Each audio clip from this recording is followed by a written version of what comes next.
Troyes Oerting, uma grande mente dentro da cibersegurança. Líder e chairman do World Economic Forum Center da cibersegurança. Troyes, grande privilégio, grande honra, primeira vez no Brasil e é com você.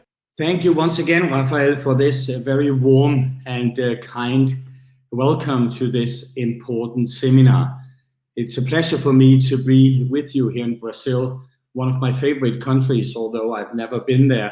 I've been studying it a lot. As you probably also know, cyber is of huge importance to all of us. And especially for us who are in security and us who are taking advantage of the digital transformation. And as you probably also know, the digital transformation has kept up pace. In the World Economic Forum, we are looking very much into the digital transformation, but also to security, to privacy, and to integrity on the internet. Things that are very, very important. One thing I also always emphasize is that we as security experts shouldn't sell fear. We should instead try to protect hope, try to protect all of the good things that we can have and learn from the internet. So I will, in the next 30 minutes or so, try to give you our view on how the future will look like. So if you look at this screen here, you can see that it's not me or anybody else who have invented that cyber is very, very important. This is the global risk analysis that we do in the World Economic Forum every year. And as you can see here, cyber is on 3 of the top 10 of concerns for CEOs worldwide. Number 2 is cyber attacks. Number 7 is data fraud and theft. And number 9 is failure of critical infrastructure. So cyber is very, very much on top of each and every of the top 1,000 CEOs in the world, in Europe, in Americas, in Africa, Middle East, and in Asia. So what happened after we had the COVID? Because the COVID pandemic, of course, had made a huge impact to cyber. In the World Economic Forum, we have had meetings every second week with over 200 CISOs to learn from them what they have experienced over the last 3 to 4 months. And here is a summary that I will share with you. The first is that no one in the world was prepared. We might have been prepared for closing down a city or a region, but nobody was prepared for closing down the world. We also saw that we had to make a rapid digital transformation to close the community gap.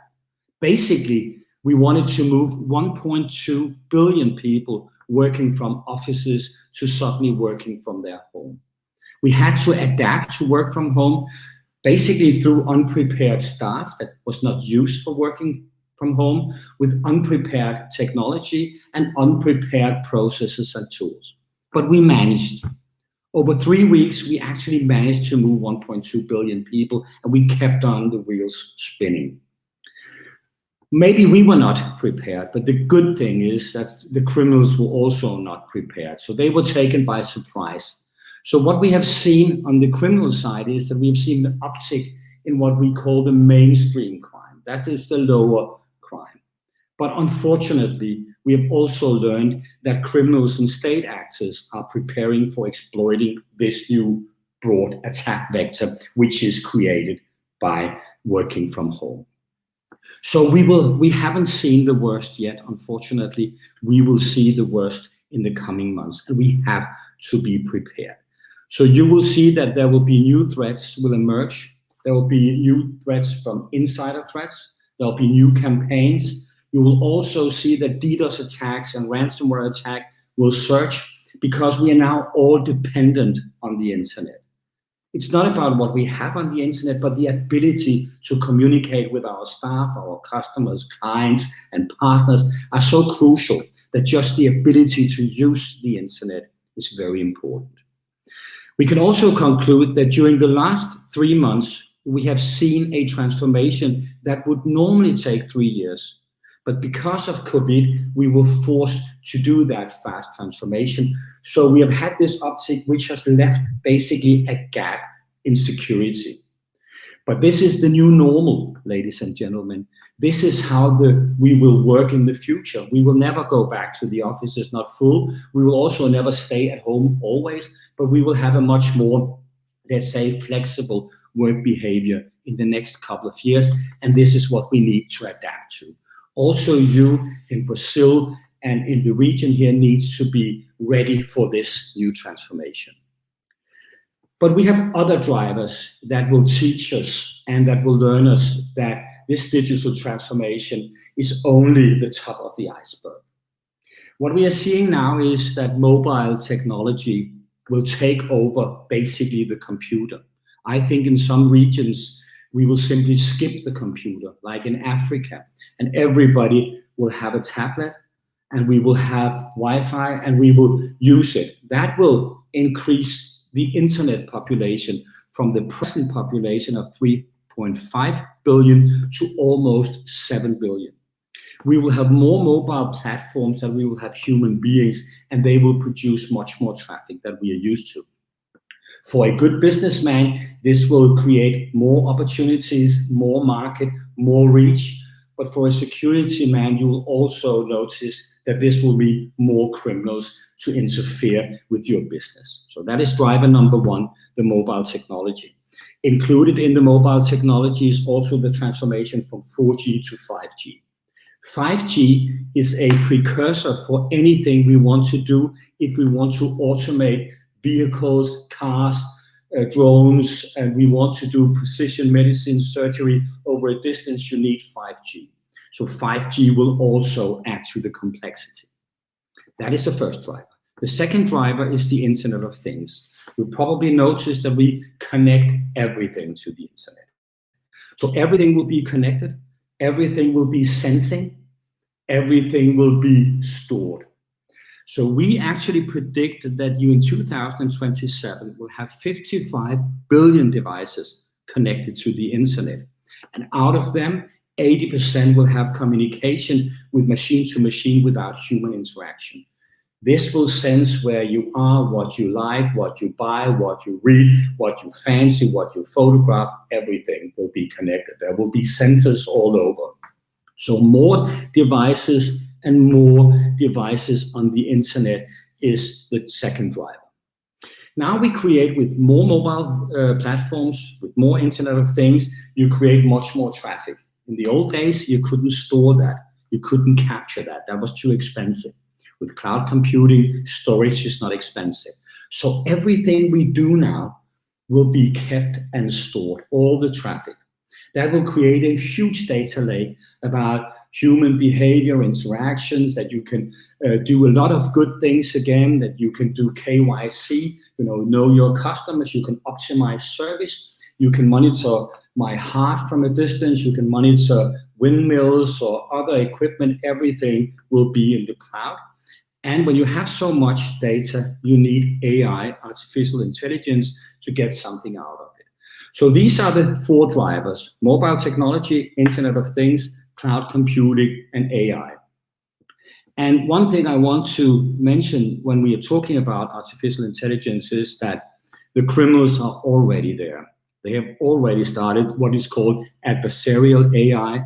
So they use AI to see if they can bypass call centers, if they can bypass security, if they can automate a lot of malware campaigns, and they don't have any limitations. They don't have GDPR, they don't have laws, they just have greed. So we also need to be prepared for that fact. So if we look at some of the numbers, and I don't want to spend much time on this, but you can see the global spending on security solutions is more than 120 billion US dollars. And another staggering statistics will be that we have invented in the last 3 years more applications than in the previous 40 years the internet has existed. So the number of applications, the number of devices are increasing all over, which again will lead to a more complicated, let's say, security environment where you need to make sure that you stop the bad traffic without losing track of the good traffic. You can also see that if more than 60% of the global GDP will be digitized, This is where CEOs and countries want to be.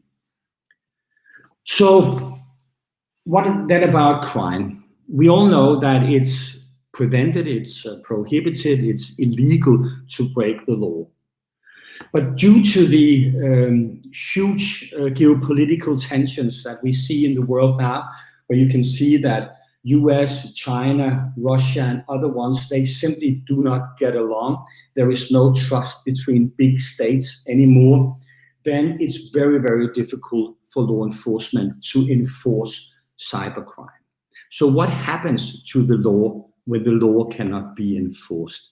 Basically, you as the business owner or security experts are alone in the trench. So normally a nation state will use 3 areas to protect its citizens: prevention, protection, and prosecution. And you can level that up and down based on how much crime you have. But in cyberspace, you can unfortunately not use prosecution. So you have to stand for prevention and protection. That's the only thing, and that is back to the businesses. So the criminals will steal your IPR, they will steal your digital identity, they will steal your credit card, your money, and everything you hold dear without ever entering Brazil. They will stay away, and they can do this with the tip of their finger. And you have to do something to be better prepared. So if we look at the 3 areas that we in the World Economic Forum think that everybody should consider, it's not just security. It's basically security, privacy, and integrity. And I'll try to give you an indication of each of these areas so that you can also sense a bit what is at stake right now. Let's stay with security first of all. So if you look at security, you will see that the world breaches are steadily increasing. You will see every day there is a new ransomware attack, and you will see there will be increasing DDoS attacks also. Ransomware and DDoS will be used by criminals because it's a criminal cash cow. It's where you can earn the most of the money. And you will also see other ones stealing your credit cards, your IPR, your money, or they'll force you to do stupid things, or they will blackmail you. This will unfortunately continue. And as far as I can see, to be a criminal these days are almost risk-free. There is no police officer who will be behind waiting for you to arrest you, unfortunately, because we cannot work together. And because this crime is really cross-border crime, the criminals will never enter the country of yours to do crime. Secondly, in the old days, we thought that hackers were a 16-year-old guy living in the basement with his mother. But now you know that a criminal group are a real mafia look-alike group. They are distributed with group leaders. They have various specialities, and they work in business hours from 8 to 5. We can basically follow them regardless if they are operating from Russia, from Asia, or from America or Europe. You can follow them. And this is business done by professionals. So this is not something that are done by ad hoc networks. It's a very, very professional business. And if you look at this slide here, I'm trying to get across that what they offer here is so many different criminal services. So even if you want to do crime yourself and you're not a cybercrime expert, you can go to the darknet or to the deep net, and there will be more than 400 forums that will offer crime as a service. They will offer to you, if you want to tap somebody's Skype account or Facebook account, or you want a code breaker, or you want to rent a DDoS attack or a ransomware attack, or you want to buy credit cards that are not expired, everything is available. If you pay, you even get an SLA.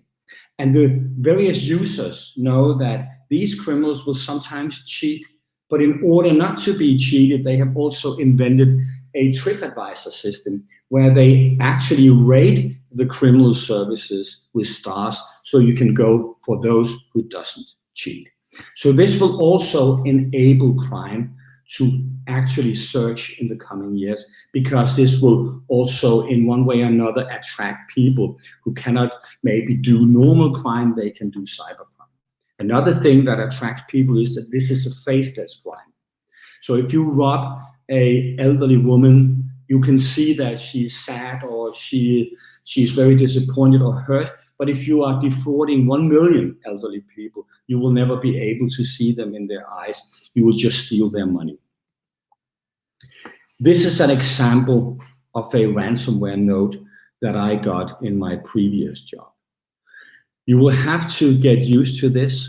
This will increase, and so far we do not have an antidote, a vaccine against this. This is something that are being proliferated between lots of criminals. Ransomware will never stop unless we find an efficient vaccine. But just like under COVID, I think that cyber basics are the same as social distancing during COVID. It will reduce infection if you keep social distancing, you wash your hands, you keep a distance. The same will cyber basic do. So you have to do that as well. Two other examples I've taken here today is online banking security issues, which is another threat mail I got, but this threat mail was for a DDoS attack. I unfortunately think that DDoS attack will also surge. It's very easy to create. You can rent botnets, you can create these botnets very, very easy, and you can basically rent a very powerful attack, DDoS attack, for less than a ticket to the cinema costs. The other ones, the black one I have, is really interesting. That shows another phase of organized crime, the phase where they, on the deep net, for experts, have forums where they advertise for insiders. So they are looking for insiders in banks, in big businesses that want to help them defraud or to penetrate the various security systems. And businesses have to also make sure that they have a system that can monitor this type of crime. This is very, very dangerous. And you will probably also see, while we are all working from home, that individuals will be blackmailed. So if you sometimes have kept something on your computer that you don't want anybody to see, remove it. Because if it gets in the hand of criminals, they will use that to blackmail you. And you will probably do that instead of seeing an awful picture of yourself on your son's or daughter's Facebook site. So these are some of the techniques that the criminals will do.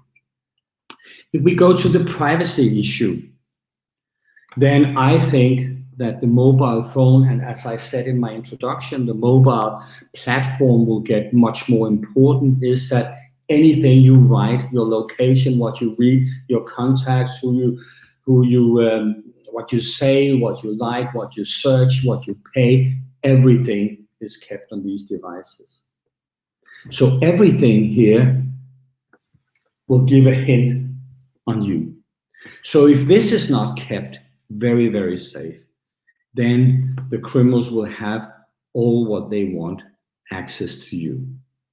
So this is something that requires that I think that before you use a device like this, you should have a VPN on your device.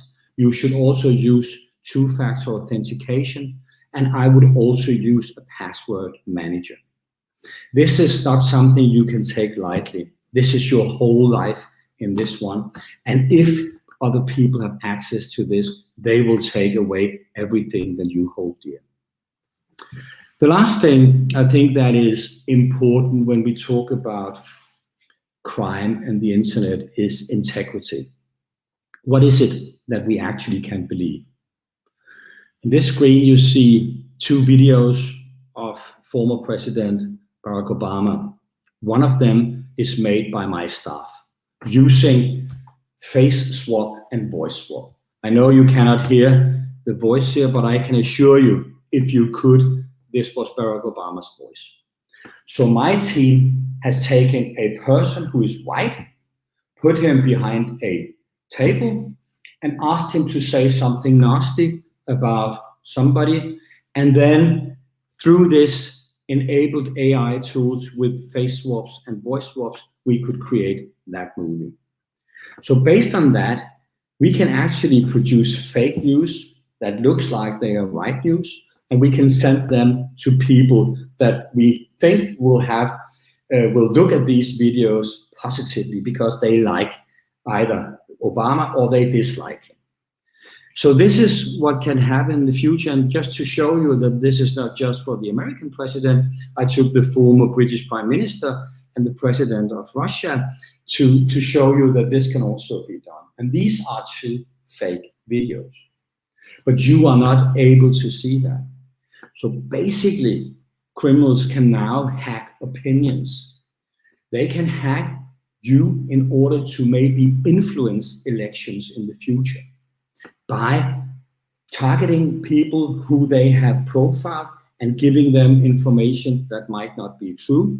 But if they don't like immigration, they can then put up a number of videos with fake immigration videos where immigrants are beating law enforcement staff or whatever, staged, but it doesn't matter because we will all see that because we like to see things like this.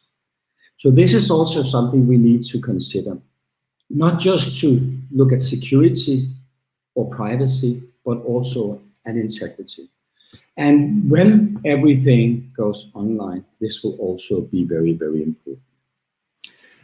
Now let me draw your attention a bit to social media, which I guess we all are very familiar with. This is, as you can see here, a Facebook account, or it could have been a LinkedIn account, or it could have been a Twitter account. And this is accounts by my previous boss in Barclays, who was the chairman of Barclays. He didn't have any social media accounts because he had decided that he didn't want that. But we monitored 12 C-level in Barclays.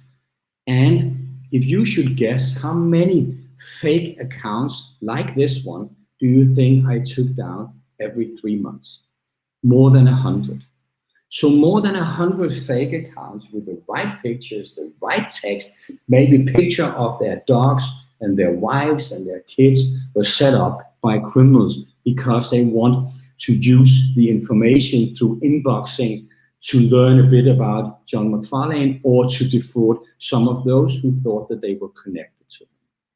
So social media is an area where we should all be very, very careful. This is also where we will share information that we normally use to single out our passwords. So if we cannot remember our password, it might be information about your dog, your first car, your first school, or whatever. And all of these information will always be here. Let's turn a bit then to this LinkedIn area. So these 4 very good-looking recruiters are not recruiters. I don't think they are even human beings. They are probably just botnets. They are used because most of us, also in security, we are on LinkedIn because we want another job and because we want to display how we can sell our services to the highest bidder. The criminals know that. So they are looking into this area in order to send you an invitation from a headhunter and say, I've seen your profile on LinkedIn. I think that you have just all the various competencies that we need in this job that will give you $1 million plus a business card. Would you be interested in that? And if so, could you send me an updated CV? And we will probably send them an updated CV with our private telephone numbers, our private email, every information about us. And that will be then added to all the information that the criminals already have about you, about who you are, maybe from stolen credit cards and other things, so they will have a more complete picture. In one of my previous working places, we had more than 140,000 employees. One day, we got an email to only 72 of the 142,000. Out of the 72 that got this email, 27 clicked at the attachment and 7 computers were infected. What did these 72 have in common? What they had in common was that they were administrators on the bank's SWIFT platform. So do you imagine how much impact that we could have had if somebody got access to our administrator account for Swift.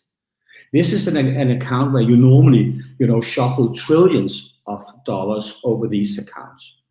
I was wondering, how did they know that these 72 were having this administrator rights on our Swift platform?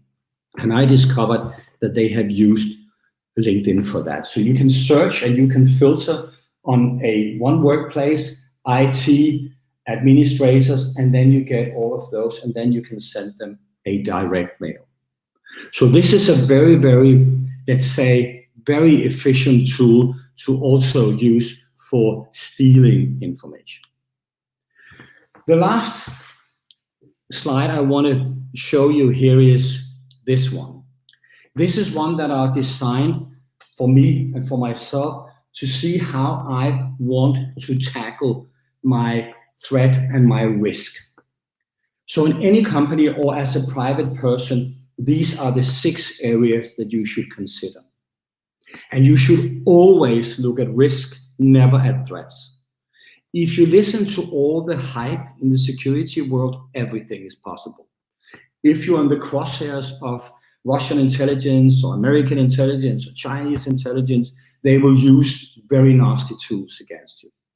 But 90% of us will never be in this hair cross. The only one who will attack us are normal criminals.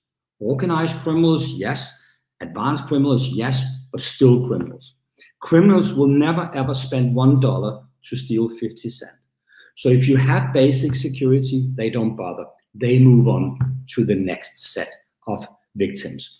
That is why you need to, first of all, identify your assets. What is it that you think that somebody wants from you?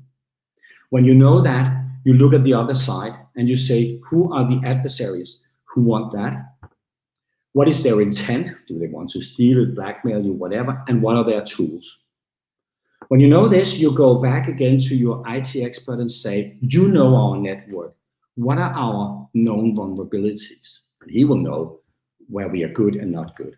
And then based on this, you will set the risk appetite that you will have in your business. And the risk appetite should never be 100%. It's too cumbersome, it's too difficult, it's too expensive. So you have to decide that you need to take some risk in order to also live with some kinds of threats, but still do business that will also give you more money than you spend. And that is the only measure we have for good business. So all of this I've said to you here is that I want you, together with your colleagues, to basically take crime and this very, very serious. I want you to make sure that you consider this to be as important for you as it is for the rest of us. And I hope that you also learned that this is not an area where you should give up on beforehand. It might look like it's complicated. It might look that if there is a lot of things to consider, but I can assure you that if you look at security through the lenses of people, processes, and technology, and you look at the basics, then you're good to go.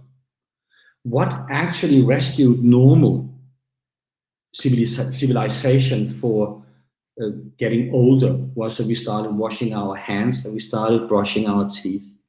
By this also in cyber, you can make a huge difference. And the last thing I will say to you is that if you care, you share. I think that we cannot deal with this in silos. We need to do this as a group. And if the good guys can work together, we actually have the upper hand. So with these words, I thank you very much for listening. And if you have any questions, I'm more than open to answer any questions, and regardless of how, let's say, abstract or difficult that they are, I will be more than happy to answer. So thank you very much once again, and I wish you a fruitful and a very, very good conference and seminar. And I again thank the arrangers for inviting the World Economic Forum to also play their part.